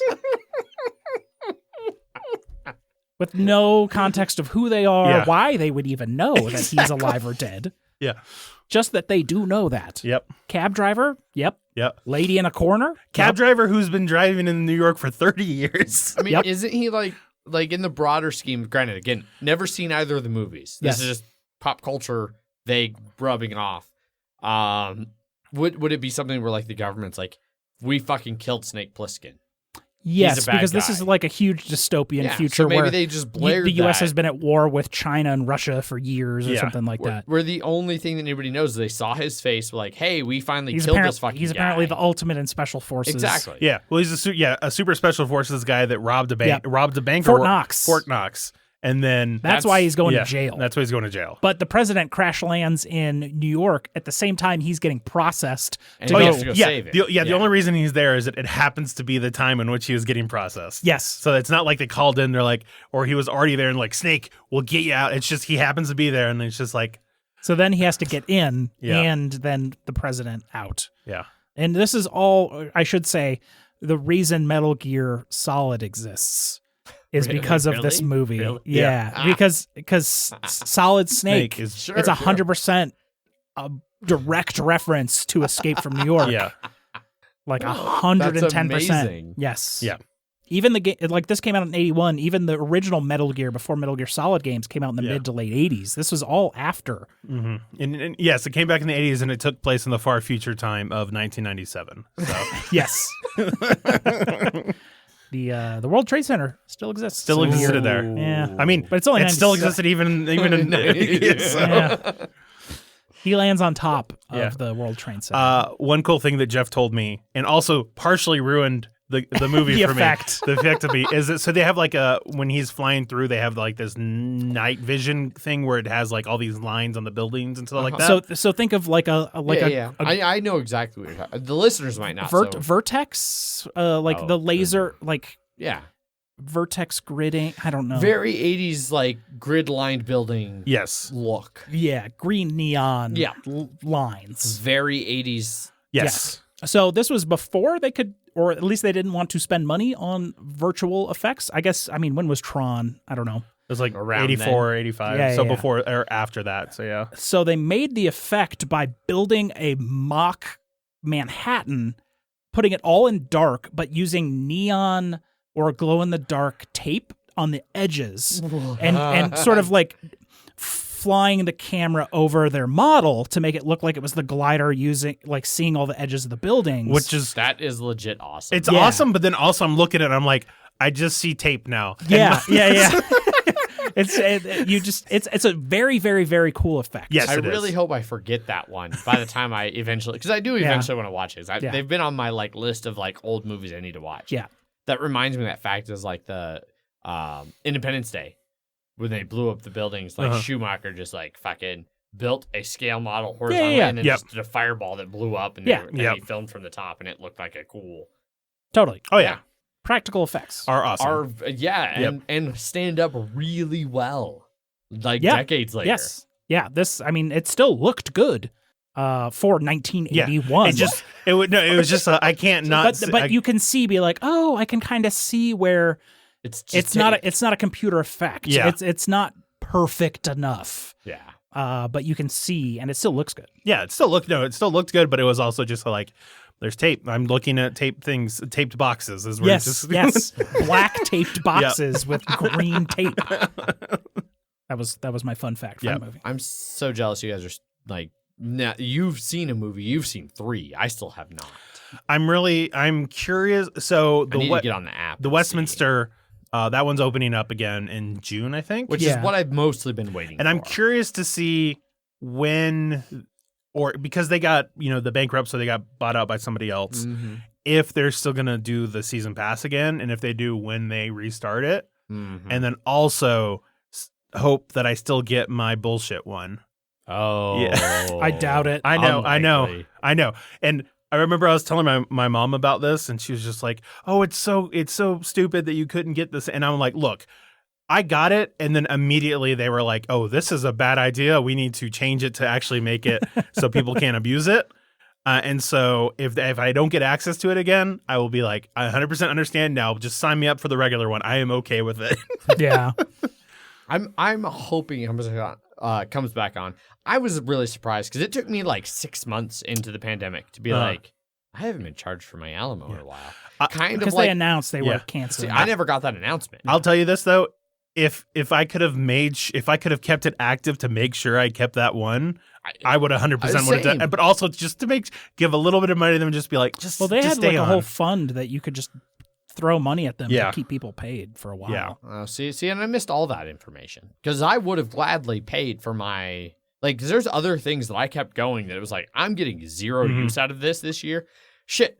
I didn't even give strange shit. I went down and redid my mug like a week ago. I tapped my glass because this Crowler. I bought it when I re-upped my mugs. I didn't use my 2020 mug, I think, more than twice. Yeah. And I was like, fuck it, I don't give a shit. I'll give you another however much money. Yeah. Also because it was only like $60 instead of $100. It was way cheaper this year. They're smaller mugs, and they're not giving as much extra shit. Yeah. Because then you ordered less beer. Again, still same. I'm still happy to support things I enjoy, like Alamo's movie deal.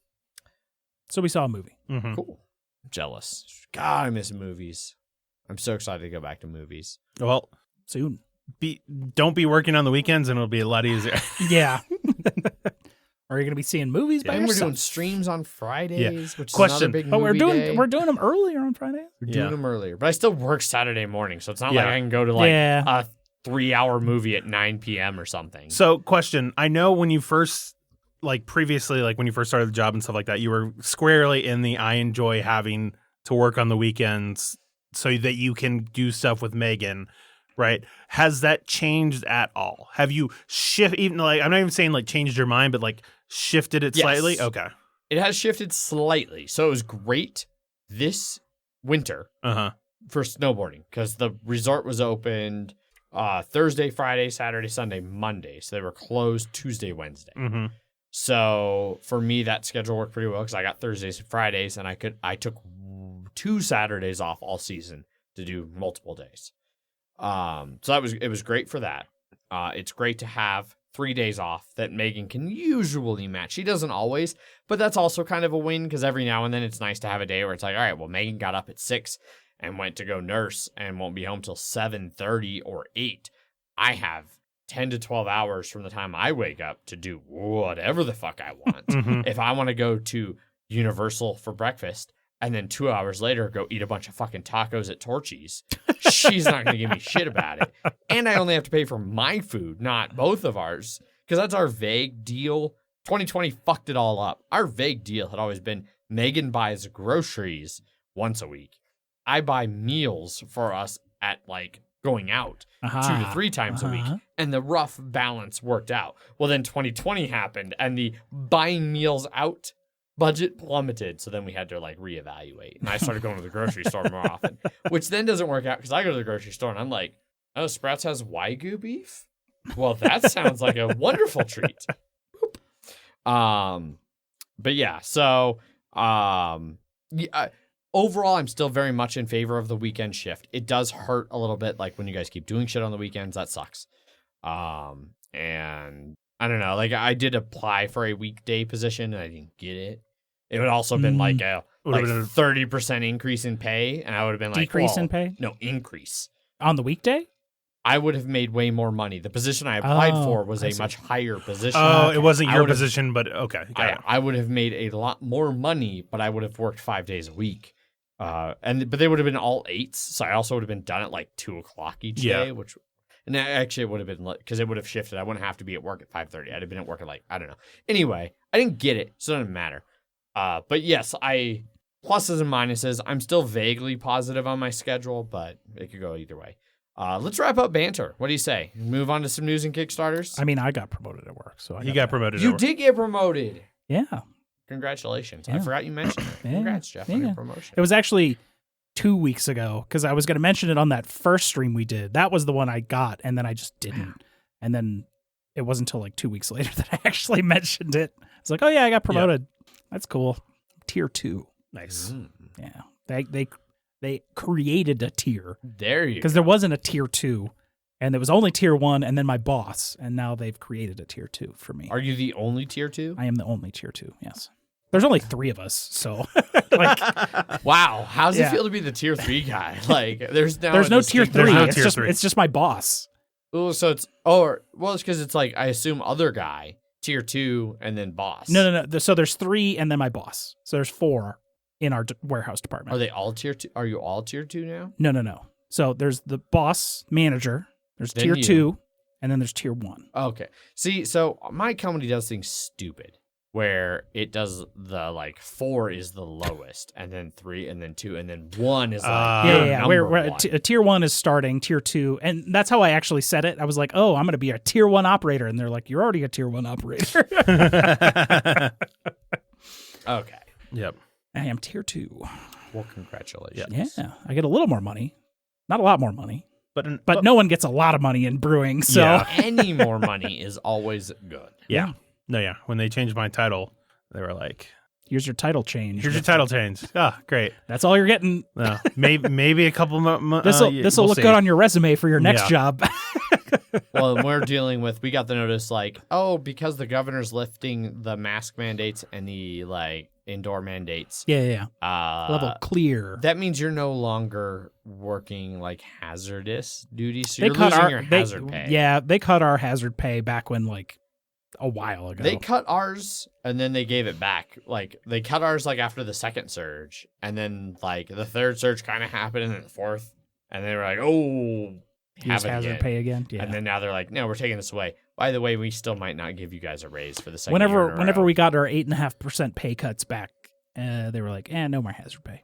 Watch your Gotcha. watch your overtime now. Thankfully, we never got pay cuts. We have gotten a lot of watch your overtime, which I've just abused. Because like today, I mean, there's only 3 of us at this point, and we're getting busy, and so now like it's overtime approved. So it was watch your overtime over the slow season. Yeah. We're still pretty busy, and understaffed, but they're still like, you need to make sure and take your lunch breaks because they're unpaid.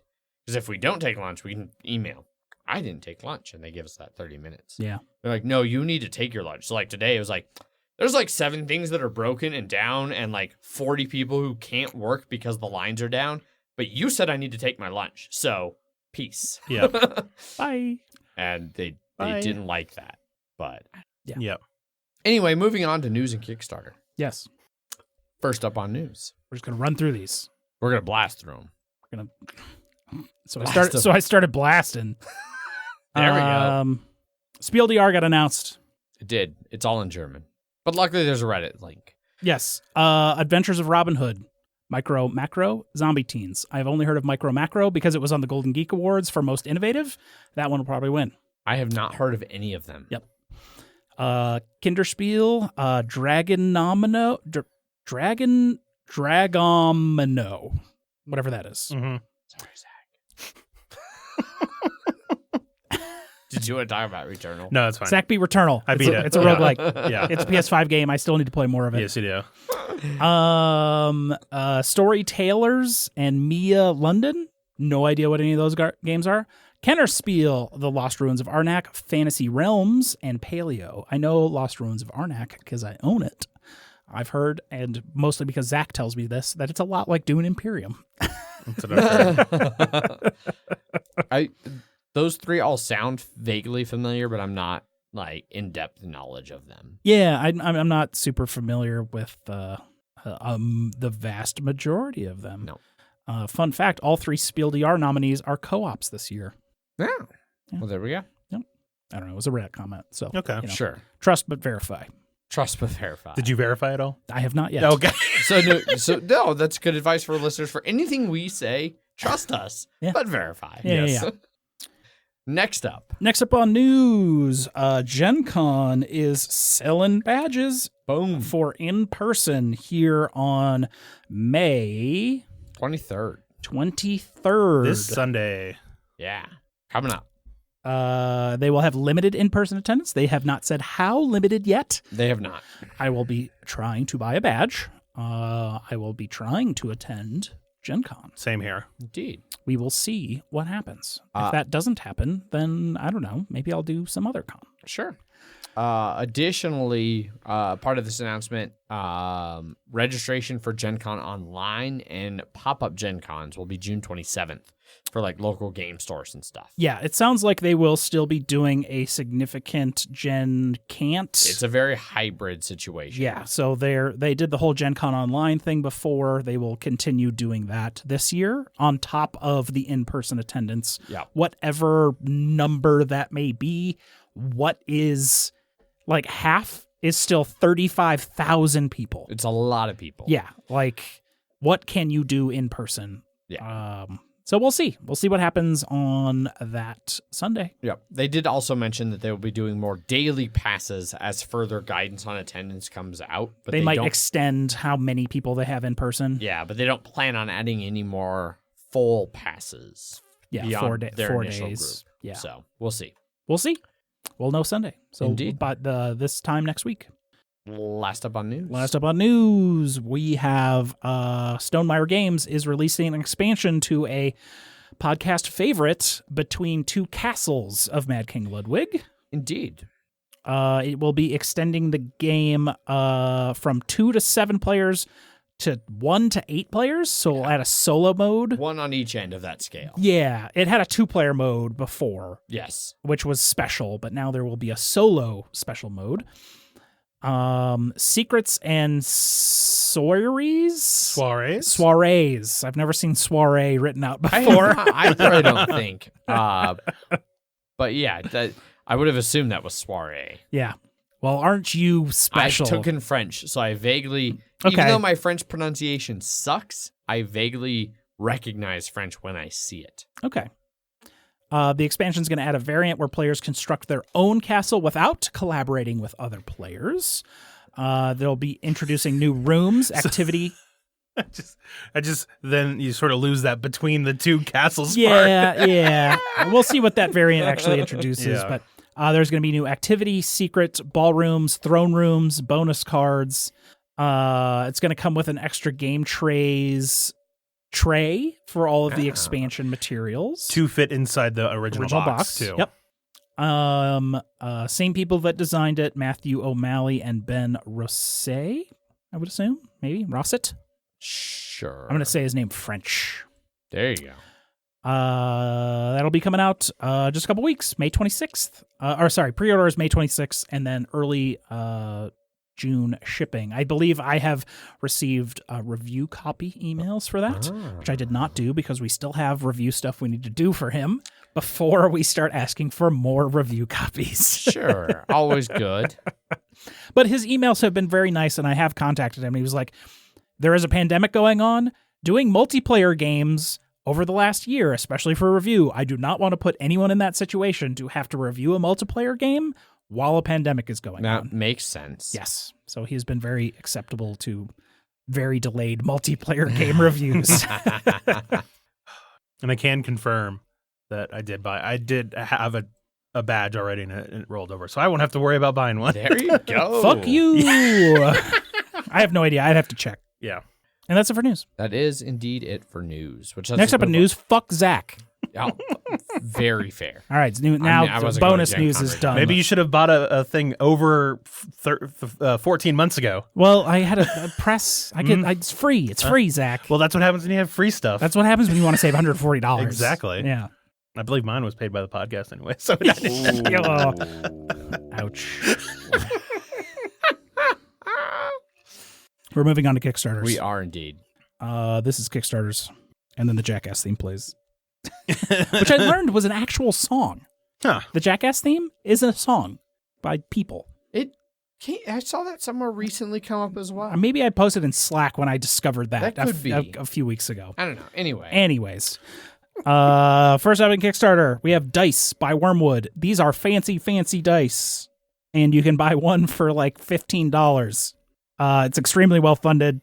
$1.86 million of their $50,000 goal. They could just put $1 million as their start goal, and it would crush it. Yeah. But then their percentage wouldn't be Exactly. as high. Their percentage would be as high, and I wonder if there is a little bit of an element of like, people see 50,000 like, oh, I can help you. They want to be and they funded see as $1 fast as million. possible. Yep.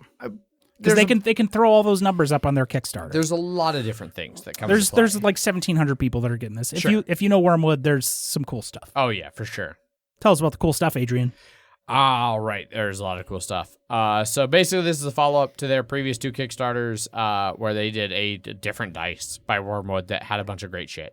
And then there was a Dispel dice that also did a lot of money, and now they've paired up to just fucking make all the money. Yeah. So these are all new designs. These come in your traditional sets. Yeah. Like $60 gets you a 7-piece set. $85 gets you with a 3D6, including the regular 7-piece set. So you're looking at $85 for like a full usable set. Yeah, it's a lot. Of And these look money. fantastic. Top to, some of them do, Okay. some of them do not. yeah. She loves me not. I that is Mileage may vary. Yeah. On some of these. So I agree. The picture of "She Loves Me" (parentheses not) doesn't look great, but I'm curious how the dice itself, because it looks like it'd be real hard to tell what number you rolled. Yeah. I mean, ditto for like Dewdrop, Night Bloom, like a lot of those. But there are a lot that look really good. There's one in particular that I am it's the reason I'm going to. This will be one of the first dice Kickstarters in a long time I'm going to back. Which one? Raised Egyptian Marble. It looks fucking nuts. Yeah, it looks like wooden stone. I thought it was wood initially. It does look good. There's a couple others, like, since I'm going in on this, I might just go nuts. I'm curious how raised numbers, so like they've got another one that's like raised obsidian. I would think that would affect the balance a bit. Is it just the name of it, or is the letters? I think the the numbers are actually up. raised. I think then they're up. Yeah, if instead you of- look at like yeah. way up at the top, one of the things, the very top image, like on the banner. I didn't play So the the video, but Egyptian it marble looks is also raised. Yeah. Okay. So a couple of them, I don't know how that will play out. But yeah, they've got just a ton. I will probably get a set, at least one 7-piece set. Maybe more. I might go hard. on These this do one. look pretty nice. There's all look really, really good. There's enough good ones in here. I think I can find one or two. Like Sunken Treasure. It's been hinted that the new MHGG campaign will be very piratey and aquatic.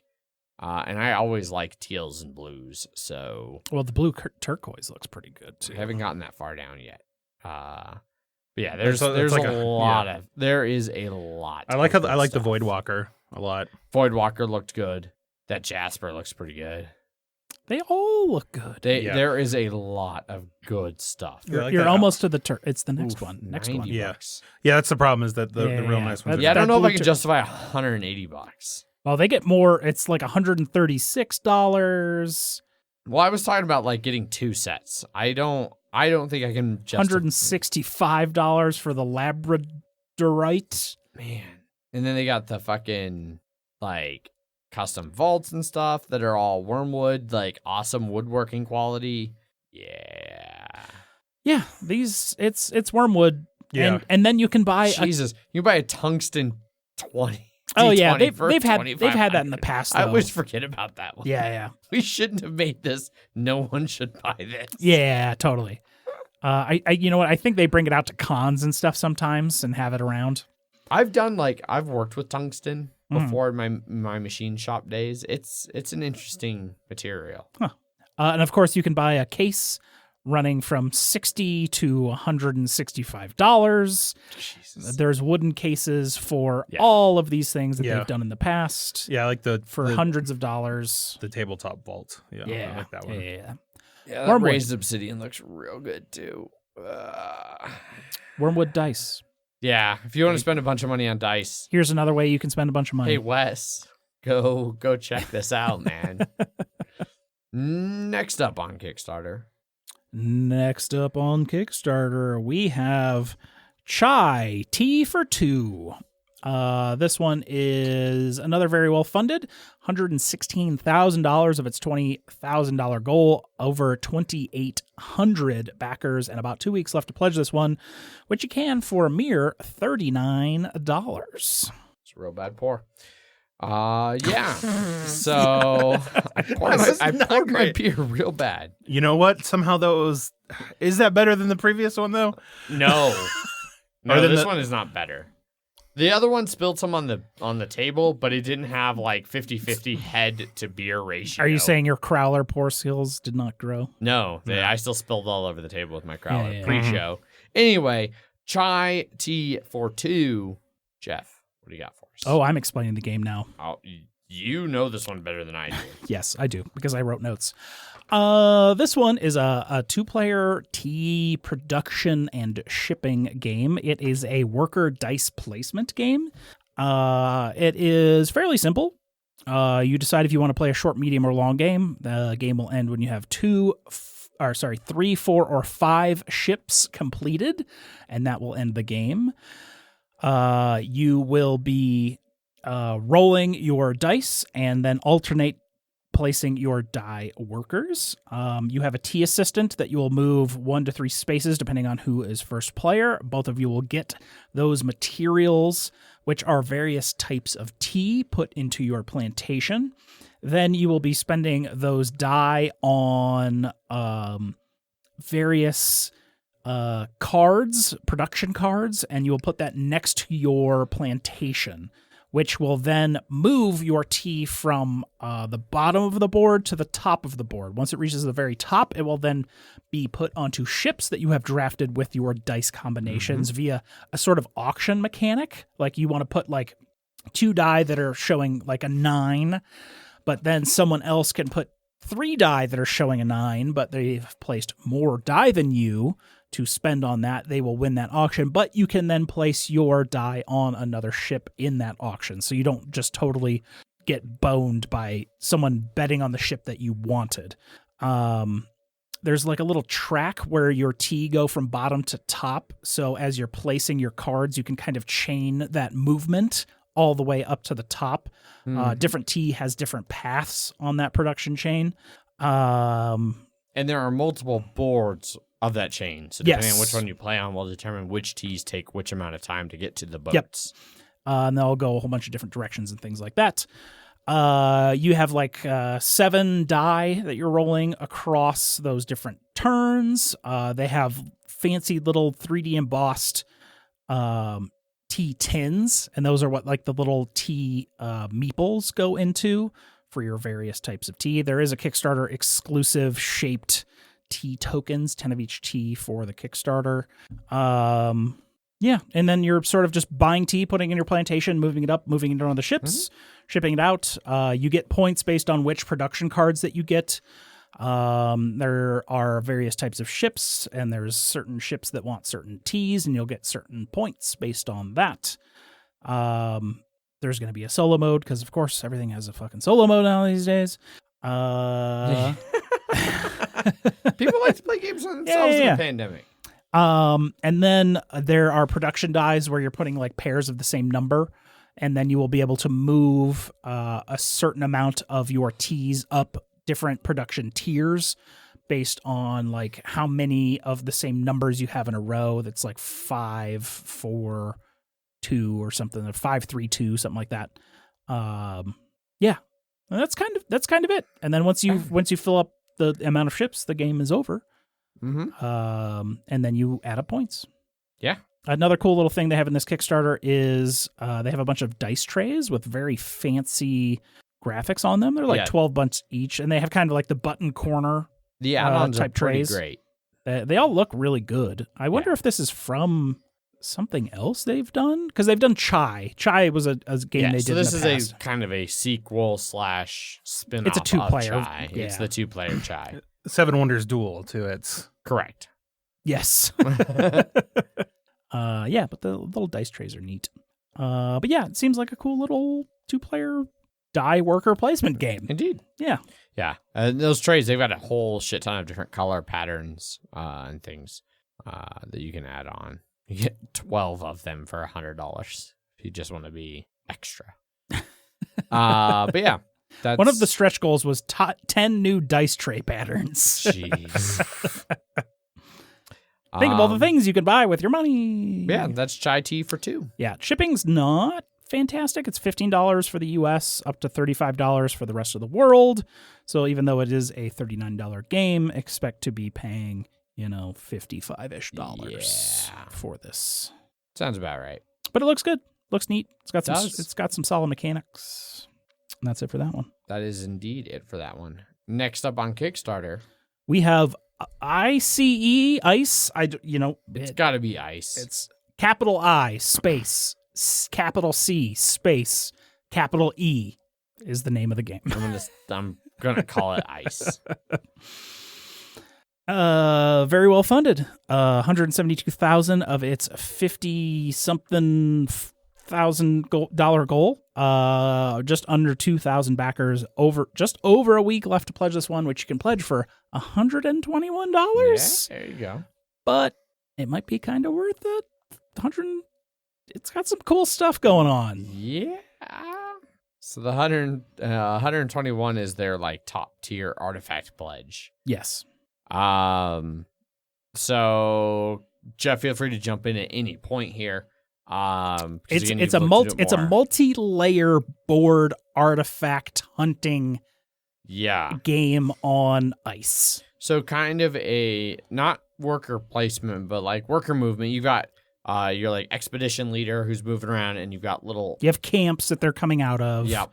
And then you have archaeologists. Archaeologists who work with him, and they'll let you flip over tiles. And the kind of cool thing about this game is it's got this like weird, deep, multi-layer player board that you fill with all these hexes. Or game board that you're digging down into. So you got to start with like the ice layers and work those away, then work deeper and deeper and deeper.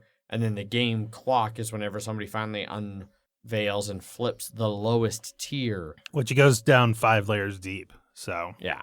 And so to unveil a hex, you have to like, you can imagine you flip like your starting hex on the top layer, and then the hex beneath it has a bunch that like kind of overlap it. So you got to very much dig down and kind of and they're not centered over each other. no, it's like 3, so you have to get like 3, and then that'll unlock the hex underneath. Yep. But the hex that's on top is still its own different space from the one underneath.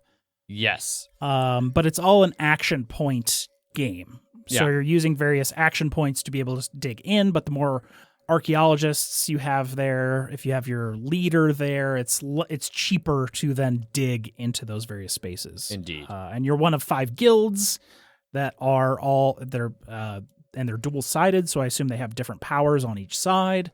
I can only explain this kind of weird ice archaeologist universe as like kind of Samurai Jack.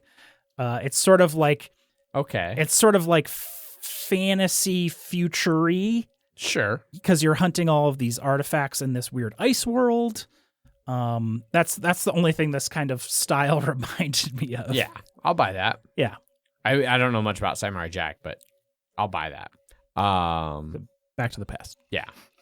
They've got so basically there's like they said there's the 5 different layers. Like level 1 is ice sheets.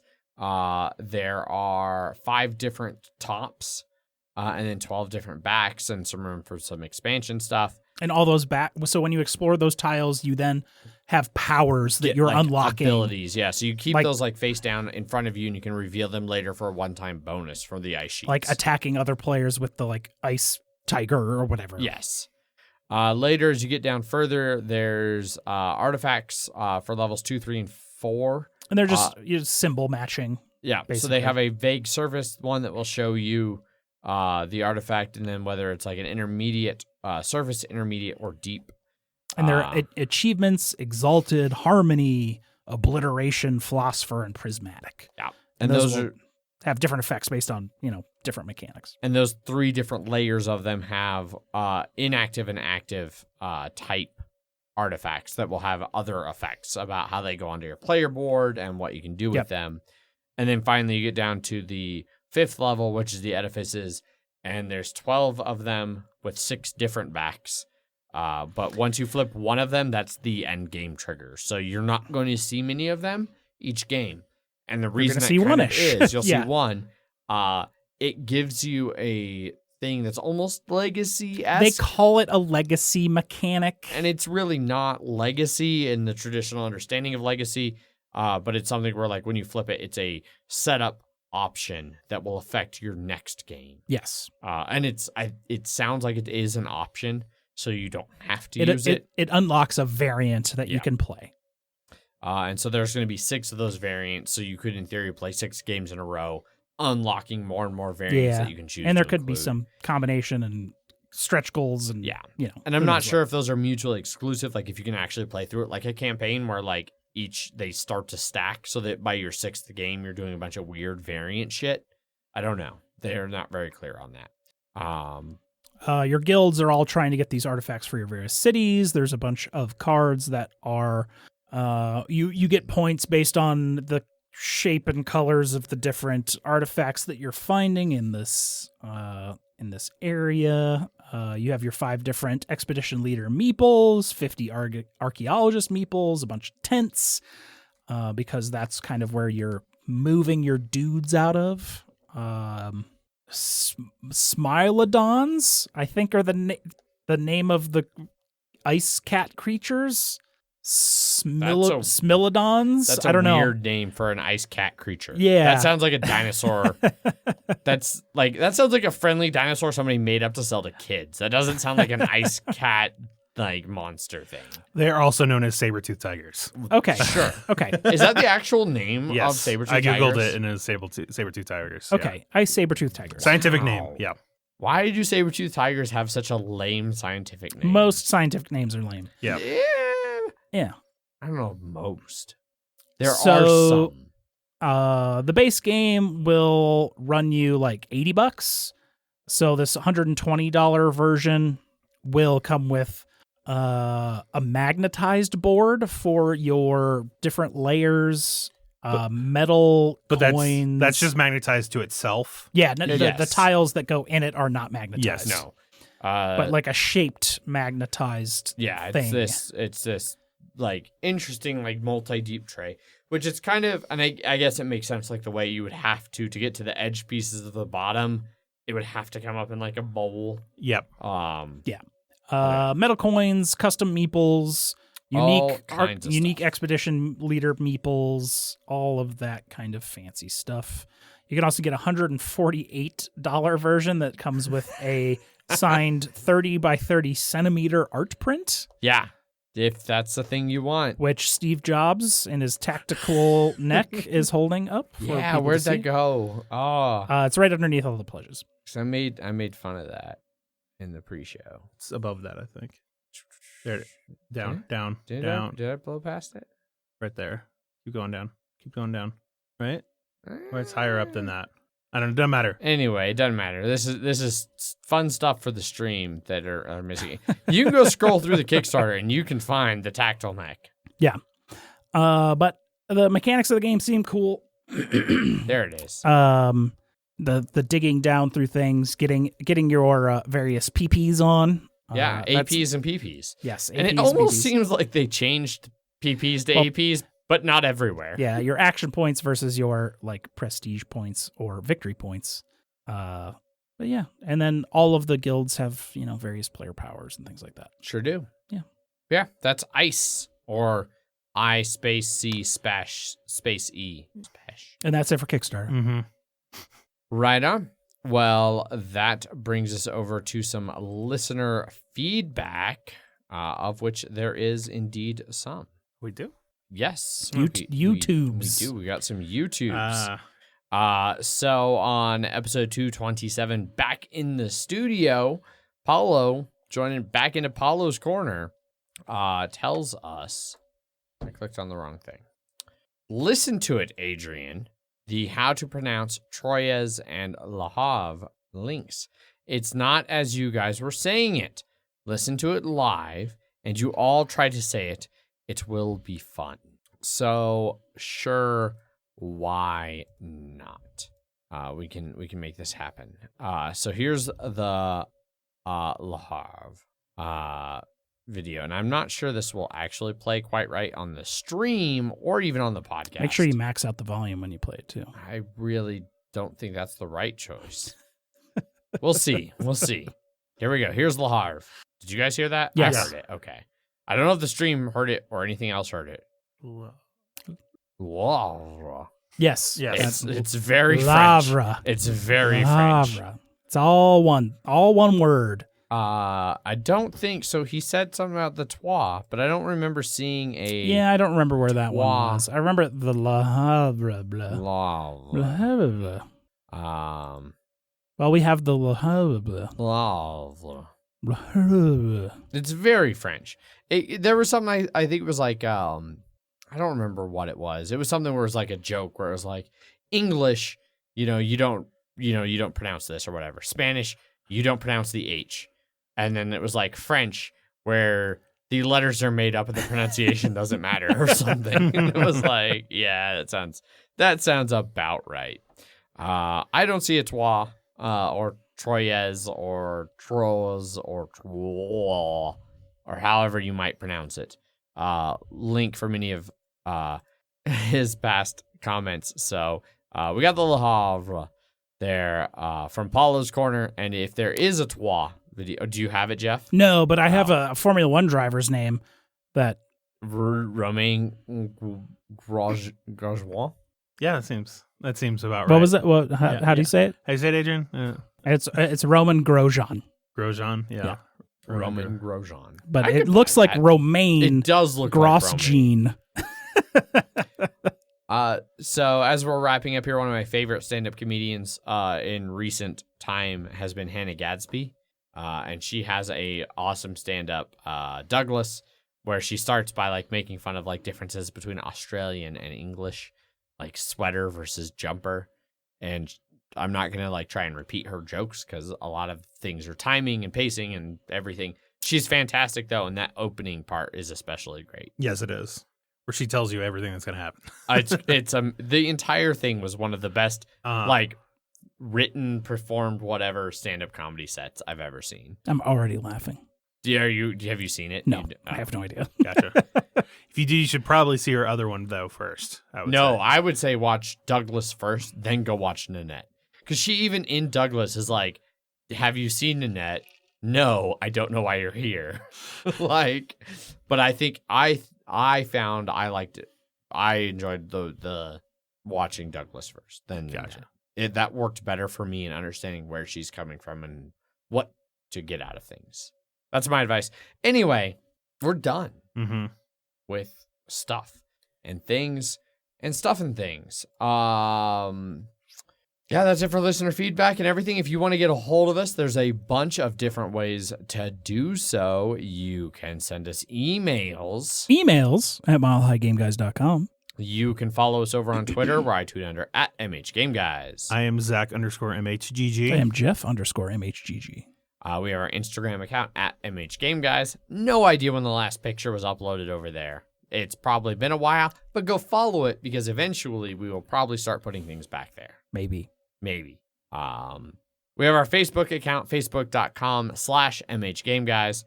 Our website, milehighgameguys.com, technically exists, but I recommend avoiding it and going over to punchboardmedia.com instead for the most recent show notes, which include links to things like the news and Kickstarter items we just talked about, as well as links to other things more involved to us, like a link to our Slack channel that we don't hide behind a paywall. If you listen to the show and you want to just come fuck around with us, please come join the Slack. There's a lot of great people there, a bunch of jokes and all kinds of things. And apparently every once in a while Adrian's on vacation, the Slack gets its ass together and plans a convention for August. So that happens. That's just the beauty of the Slack channel and the community we have there. We also have links to our BGG guild number 2731. Which has not had a post in at least 100 episodes. No, well, once we start planning what streams we're going to do, yeah, which I think we have planned what stream we're going to do this Friday within reason, and so there should be a new post over there in the guild. Okay, yeah. I'm not going to commit to it, but it might happen. Okay. And then, of course, we highly encourage everybody to subscribe to our Twitch channel, twitch.tv/MHGameGuys, where we stream now that we're all vaxxed up and comfortable being in the same, 4 feet of space. We're streaming again the recordings of the Thursday episodes. The weekly podcast episodes, as well as our live streams that are happening here in studio. All that is currently happening over on our Twitch channel. Again, twitch.tv/MHGameGuys. We're at 199 subscribers on Twitch. So somebody should come. Followers, yes, because Twitch does that weird, stupid thing. We've got hundreds of subscribers on YouTube. Yes. But there's a difference. Followers, 199 followers. Subscribers means money on Twitch. It does mean money on Twitch. But we don't necessarily ask for money. We mostly ask for just, love and adoration or mocking or interaction of any kind, really. But we're at 199 followers on Twitch. So somebody come be our 200th follower on Twitch. Yeah, that's basically it for the episode. Normally we'd have a sponsorship post, but as we discussed, Gray Fox and us, we're taking some time apart to figure out who we are. Taking a break. So in that space, I would like to say that currently the main financial sponsors of this show, the people who keep this going, pay our hosting fees. That's you, the listeners, via our Patreon account. Yeah. We need more $1 patrons so we can then make fun of them. Exactly. So our next goal now. Most of the nicknames on Slack are from me at this point. It is very much and some of those, I haven't heard from Hot Hands Luke in a hot minute. He's been around. But it's been a little while. I don't know. He's got his little white boat that he's got a dinghy around in the UK somewhere. Yeah. There's, and I don't remember who all have been the $1 patrons, but there's. You know who you are. It is amazing to see the different people who pop up. There's Dirtbag. There's Hot Hands. Yeah. There's more than those two. I'm sure. There are more than those two. But yeah, if you would like to sponsor the show or be a part of this, by all means, feel free. Patreon.com/MHGameGuys. But also just keep listening, subscribe, follow, all those things that people do. Smash on that like button. Man, I hate that. God, I hate that. But yeah, listen and enjoy. We're here for you, and we'll see where things go. So that's everything, I think. Jeff, do you have any kind of weird prepared statement you want to do that's not Gray Fox related? I have not prepared a statement this week. Yeah. Then we'll just wrap things up. Saying that's been the episode. Thanks everybody for listening. As always, I have been your host, Adrian. I am still Zach. And I'm Jeff Pliskin. Bye. Bye. Bye.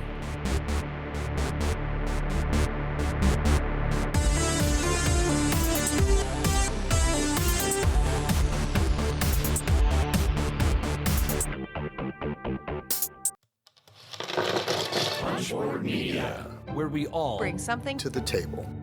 Pull up a chair at punchboardmedia.com.